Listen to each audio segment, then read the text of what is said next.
حول ولا قوة الا باللہ العلی العظیم۔ اعوذ باللہ من الشیطان الرجیم، بسم اللہ الرحمن الرحیم۔ الحمد للہ رب العالمین، الرحمن الرحیم، مالک یوم الدین، ایاک نعبد و ایاک نستعین،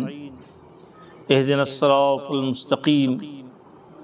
صراط الذین انعمت علیہم غیر المغضوب علیہم ولا الضالین۔ ناظرین کرام، اللہ کا لاکھ لاکھ شکر ہے کہ پہلی رمضان سے یہ درس قرآن اور درس نہج البلاغہ کا جو سلسلہ چلا ہے وہ جاری ہے۔ اللہ سے دعا ہے کہ سننے والوں کی عمر میں برکت ہو اور حقیر کو بھی طاقت عطا فرمائے تاکہ اس کام کو بہتر طریقے پر مکمل کر سکیں۔ سورہ حمد کے سلسلے میں بسم اللہ کی عظمتیں اور حمد کی کیفیتیں آپ کے سامنے عرض کیا۔ اب جو جہاں سے شروع کر رہا ہوں وہ ہے مالک یوم الدین۔ ساری تعریف اس اللہ کے لیے ہے جو عالمین کا رب ہے اور رحمان ہے اور رحیم ہے۔ اب اس کے بعد اس آیت میں اعلان ہوتا ہے مالک یوم الدین۔ وہ دین کے معنی یہاں پر جزا کے ہیں، روز جزا۔ یوم دین یعنی جزا کا دن، یعنی جس دن لوگوں کے اعمال کا محاسبہ ہوگا اور انہیں بدلہ دیا جائے گا۔ انہوں نے جو نیک اعمال کیے ہیں اس کا نیک بدلہ دیا جائے گا، اور جنہوں نے برائیاں کی ہیں، غلطیاں کی ہیں، ان کو اس طرح سے بدلہ دیا جائے گا۔ تو مالک یوم الدین، یوم دین کا مالک ہے۔ اس لفظ مالک کے اوپر بھی بہت سی باتیں تفسیروں میں ملتی ہیں کہ کچھ جگہوں پر مالک پڑھا گیا ہے قرآن مجید میں، کچھ جگہوں پر ملک پڑھا گیا ہے، لیکن تقریباً معنی یکساں ہے، تھوڑے سے فرق کے ساتھ۔ انسان مالک وہ ہوتا ہے کہ جہاں جس چیز کا وہ مالک ہوا اس مالک اور مملوک میں رابطہ ہوتا ہے، اس مالک اور مملوک میں رابطہ ہوتا ہے۔ ہم اس کائنات میں بھی بہت سے لوگوں کو ایک دوسری چیز کا مالک قرار دیتے ہیں۔ ہم اس گھر کے مالک ہیں، ہم اس دکان کے مالک ہیں، ہم اس زمین کے مالک ہیں، لیکن یہ ساری مالکیت یہ اعتباری ہے۔ اعتباری مالکیت کا مطلب یہ ہوتا ہے کہ جیسے میں مثال دے دوں، اعتباری کیا چیز ہوتی ہے؟ قراردادی اور اعتباری۔ مثال کے طور پر ہم یہ کہتے ہیں، ہم نے یہ طے کیا کہ یہ اونچا ہے، یہ بلند ہے، یہ ہاتھ، تو ظاہر ہے کہ اگر یہ حقیقی بلندی ہوتی تو اس کے بعد کوئی بلندی نہ ہوتی۔ لہٰذا اگر ہم نے اس کے اوپر یہ ہاتھ کر دیا تو اب یہ ہاتھ جو ہے اس ہاتھ کے مقابلے میں یہ اونچا ہو گیا، اور اس کتاب کے مقابلے میں یہ ہاتھ بلند ہے۔ تو یہ قراردادی چیزیں ہیں، یہ حقیقی چیزیں نہیں ہیں کہ حقیقی بلندی یہ ہو۔ اسی طرح سے مالکیت، دنیا میں جتنے لوگ بھی مالک اپنے کو تصور کرتے ہیں، مکان کا، جائیداد کا، چیزوں کا، وہ اس حیثیت سے ہیں کہ ان کے ہاتھ میں باقی رہنے والی نہیں۔ اگر کوئی دوسرا اس کا مالک بن گیا، چاہے جس ذریعے سے، چاہے قبضہ کر کے، چاہے موت آ گئی انسان کی، پھر اس زمین کا مالک دوسرا ہو گیا، جو اس کے ورثہ ہوں گے وہ مالک ہو گئے، یا ہماری ملکیت ہماری موت کے بعد ختم ہو گئی، ہم حاکم تھے، حکمراں تھے، تو یہ ساری ملکیت جو دنیا سے تعلق رکھتی ہے یہ سب اعتباری ہے، قراردادی ہے۔ اگر ہم یہ ذہن میں رکھیں سورہ حمد کی تلاوت کرتے وقت کہ ہم کائنات میں، اس دنیا میں، اس ورلڈ میں کسی چیز کے بھی مالک نہیں ہیں، بلکہ ہم سب کے سب کسٹوڈین ہیں۔ یہ مالکیت نہیں ہے بلکہ ہم ضامن ہیں ان چیزوں کے، ہم محافظ ہیں، اور اس کے بعد جب اس دنیا سے چلے گئے تو پھر دوسرا اس کا ذمہ دار ہو جاتا ہے۔ تو جب ہم یہ سمجھ لیں گے کہ ہم اس کے مالک نہیں ہیں اور یہ مالکیت اعتباری ہے، تو ظاہر ہے کہ نہ ہم اترائیں گے، نہ ہم گھمنڈ کریں گے، نہ ہم غرور کریں گے کہ ہمارے پاس اتنے مکانات ہیں، ہمارے پاس اتنی زمینیں ہیں، ہم اتنی کاروں کے مالک ہیں، اتنے دولت کے مالک ہیں۔ اللہ کی مالکیت حقیقی مالکیت ہے۔ ہم سب کے سب جو بھی مالک ہیں وہ مالک اعتباری حیثیت سے مالک ہیں، جب تک ہیں تب تک مالک ہیں۔ اور مالک اور ملک کا مطلب یعنی جو اس کا حقیقی مالک ہو۔ مالک کا مطلب جو کوئی بھی ٹرانسفر ہو سکتا ہے، آج یہ مالک ہے کل وہ مالک ہے۔ اچھا، یہ بھی ہو سکتا ہے کہ ملک اور مالک میں ایک فرق یہ بھی ہے کہ ممکن ہے کہ ایک آدمی کسی چیز کا ملک یعنی مالک ہو، لیکن اس کی حکومت اس کے اوپر نہ چلتی ہو، ہے اس کا مالک ضرور، لیکن اس کی حکومت اس پر نہیں چلتی ہے۔ آپ اس زمین کے مالک ہیں مگر کسی دوسرے کے قبضے میں ہے، وہ اس زمین کو اپنے قبضے میں کر کے اس کو اپنے اعتبار سے چلا رہا ہے، وہ اپنے اعتبار سے آپ کے مکان کو قبضہ کر کے چلا رہا ہے۔ تو آپ مالک تو ہیں لیکن آپ کی حکومت اس پر نہیں چل رہی ہے۔ تو یہ بھی صورت ہوتی ہے کہ دنیا کی جو عارضی مالکیت ہوتی ہے، عارضی مالک ہونا جو کہلاتا ہے، جو اعتباری ملکیت ہے، وہاں پر یہ ضروری نہیں ہے کہ جو مالک ہے اسی کی حکومت بھی چلتی ہو، مگر جو حقیقی مالکیت، جو حقیقی ملک اور حقیقی مالک ہوگا تو اس کی مالکیت میں ایسا نہیں ہے کہ وہ مالک وہ ہو اور حکومت کسی اور کی چلتی ہو۔ لہٰذا اللہ نے یہ سورہ حمد میں اللہ نے ہمیں بتایا ہے کہ دنیا میں ہم نے تمہیں ایک خاص حد تک اختیار دے رکھا ہے، وہ بھی پورے حد تک اختیار نہیں ہے۔ مثال کے طور پر اگر تم چاہو تو ایک پیر پہ کھڑے ہو سکتے ہو، لیکن اگر تم چاہو کہ دونوں پیروں کو اٹھا کے کھڑے ہوں تو یہ تمہارے بس کا نہیں ہے، تمہارے قدرت کا نہیں ہے۔ یعنی اس حد تک تم کو ہم نے دنیا میں اختیار دے رکھا ہے اور اس حد تک آپ صاحب اختیار نہیں ہیں۔ تو اگر دنیا میں آپ تھوڑی دیر کے لیے مالک سمجھ رہے ہیں اور ہر ایک اس کو اپنی حکومت اور اپنی مالکیت کے لیے لڑ رہا ہے، اگر ذہن میں یہ آ جائے کہ ان سب چیزوں کا مالک خدا ہے، جس نے اسے پیدا کیا ہے، جس کی ہم تعریف کرتے آئے ہیں، جو رب العالمین ہے، تو ہمارے ذہن میں کسی چیز کی محبت ہی نہ پیدا ہوگی، اس لیے کہ ہم مالک ہی نہیں ہیں۔ ہاں، البتہ اپنے اللہ سے اگر محبت ہے تو اس کی مخلوق سے، دنیا کی چیزوں سے محبت پیدا ہو سکتی ہے۔ تو اللہ نے کہا ہے مالک یوم الدین، ہم یوم دین کے مالک ہیں، ہم یوم دین کے مالک ہیں، یعنی مالکیت اللہ کی ہے، اس دن کوئی کسی کے کام نہیں آئے گا۔ اور دوسرے سوروں میں جو اعلان ہے من ذا الذی یشفع عندہ الا باذنہ یعلم ما بین ایدیہم، آیت الکرسی کا جملہ، کون ہے جو آج میری بغیر اجازت کے آج کسی کی سفارش سے کرے؟ تو وہاں پر وہ دین کا مالک ہے، مکمل جزا اور سزا وہ دے گا۔ جس نے نیک اعمال کیے ہیں اس کو نیک اچھی سزا ملے گی، اور جس نے برے اعمال کیے ہیں اس کو اس کی کیے کا سزا ملے گی، سوائے اس کے کہ اللہ اسے معاف کر دے، اللہ کے ہاں آپ توبہ استغفار کریں، اس کا فضل و کرم ہو جائے، ورنہ اس نے صاف بتا دیا ہے۔ اور یہ وارننگ، یہ بتانے کی ضرورت ہی کیوں پڑی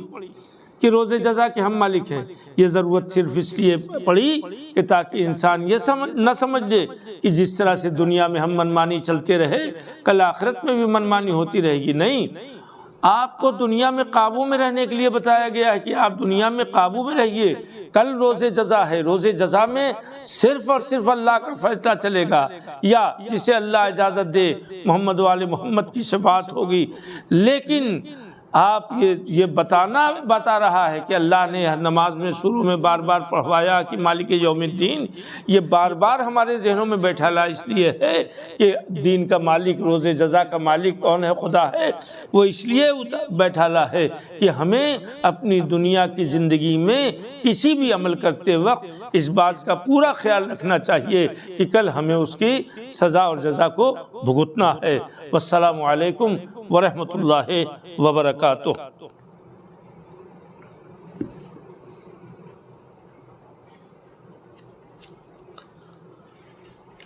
اعوذ باللہ من الشیطان الرجیم، بسم اللہ الرحمن الرحیم۔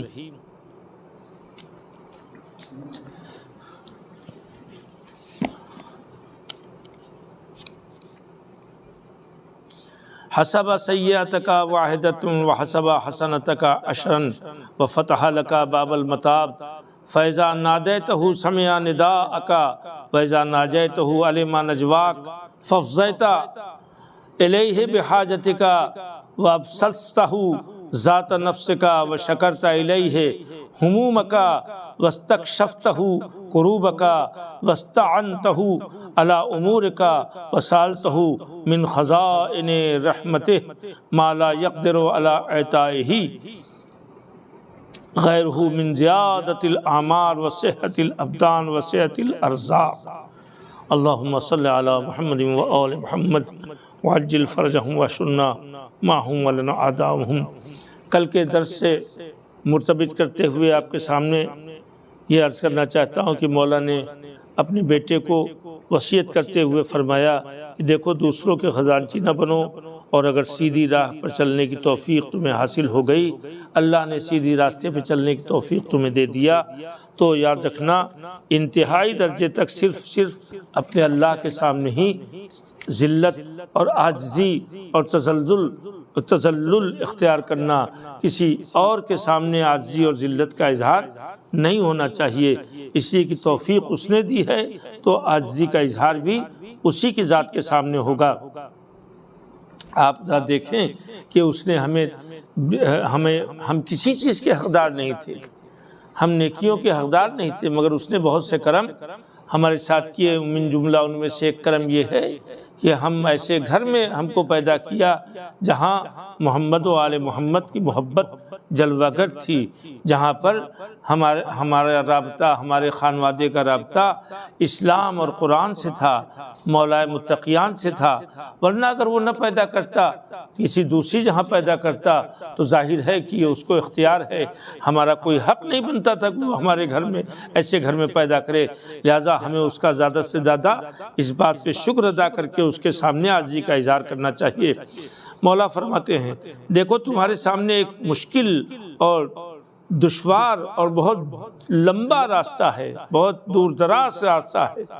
یعنی بہت ہی دشوار، یعنی راستے میں پریشانیاں بہت سی ہیں اور ساتھ ساتھ لمبا راستہ ہے، جس کے لیے بہترین راستے کے سامان کی ضرورت ہے، زیادہ راہ کی ضرورت ہے، بہترین ساتھ لے جانے والے سامان کی ضرورت ہے، کہ جتنا بڑا راستہ ہے اور جتنی مشکلات ہیں ان سب کے لیے وہ ہمارے لیے کامیابی ہمارے کام میں آ جائے، وہ سامان سفر جو ہمارے ساتھ ہے۔ تو فرماتے مولا تمہارے سامنے ایک دشوار گزار اور دور دراز راستہ ہے، جس کے لیے بہترین ذات کی تلاش، بہترین ساتھ سامان لے جانے کی تلاش اور بقدر کفایت توشے کی فراہمی، یعنی جتنا ضروری ہے اتنا ہمارے ساتھ سامان اس سفر کے لیے، جو لمبا بھی سفر ہے اور جو مشکل سفر ہے، اس کے لیے ہمیں کافی و وافی سامان کو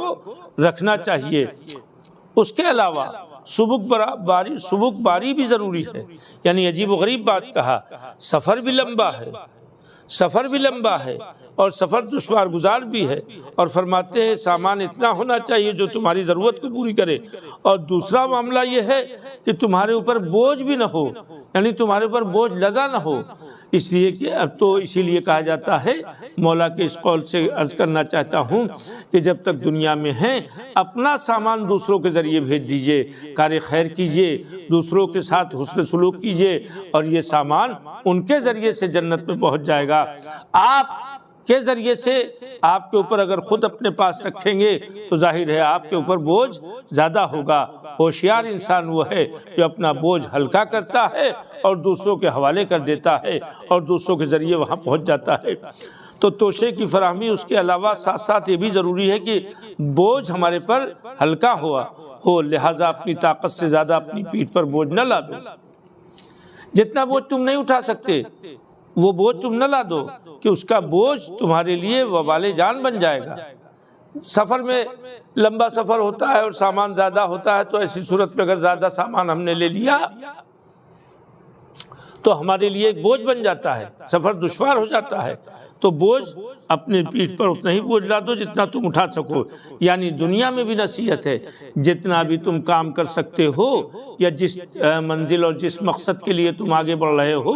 جس ایم کے لیے بڑھ رہے ہو، اس منزل اور مقصد اور اس ایم میں اتنا ہی کام انجام دو جتنا تم کام کر سکتے ہو۔ اپنی طاقت اور اپنی قوت سے زیادہ کام اٹھانے کی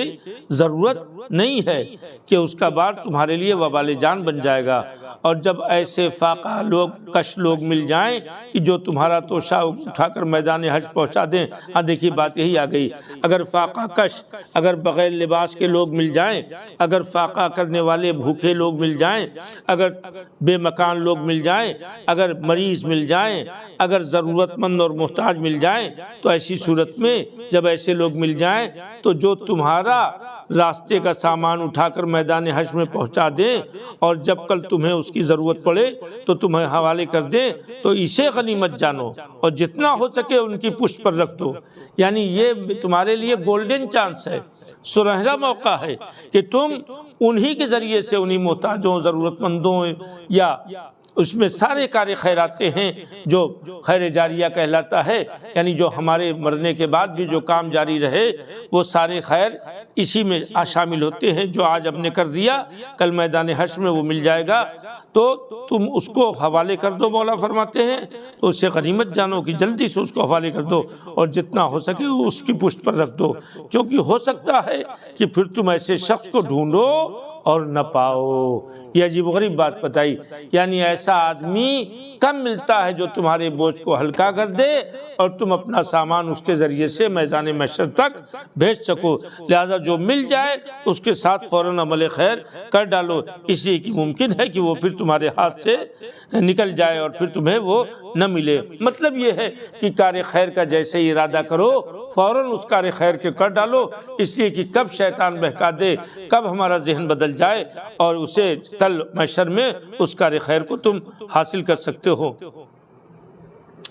کیونکہ ہو سکتا ہے پھر تم ایسے شخص کو ڈھونڈو اور نہ پاؤ، اور جو تمہاری دولت کی حالت میں تم سے قرض مانگ رہا ہے۔ یہ بھی مولا نے کہا بہت سے لوگ قرض دینے میں گھبراتے ہیں، اللہ نے دولت دی ہے تو دولت ظاہر ہے کہ جس کے پاس سامان ہے لوگ قرض اسی سے لینے آئیں گے، اس کے پاس نہیں جائیں گے جس کے پاس سامان نہیں ہے ان سے قرض لینے کے لیے۔ تو مولا فرما رہے ہیں اگر تمہاری دولت کے حالت میں تمہارے پاس دولت ہے، سامان ہے، کوئی تم سے قرض مانگ رہا ہے تو اس وعدے پر کہ تمہاری تنگ دستی کے وقت ادا کر دے گا تو اسے غنیمت جانو۔ تو ہوشیار وہ انسان ہوتا ہے کہ اگر کسی نے ایسے قرض مانگا کہ آپ ہمیں قرض دے دیے، جب آپ پریشانی آپ کے اوپر آئے گی تو ہم آپ کو وہ قرض ادا کر دیں گے، وہ پیسے دے دیں گے تاکہ اس وقت آپ کے کام آ جائے جب تنگ دستی ہو۔ تو اس سے مولا نے بتایا ہے کہ جب کل محشر میں تمہارے ساتھ تنگ دستی نظر آئے تو ایسی صورت میں ان لوگوں کے ذریعے سے اپنا مال دو جو قرض مانگ رہے ہیں، قرض کے ذریعے سے جو ضرورتیں اپنی پوری کرنے کے لیے مانگ رہے ہیں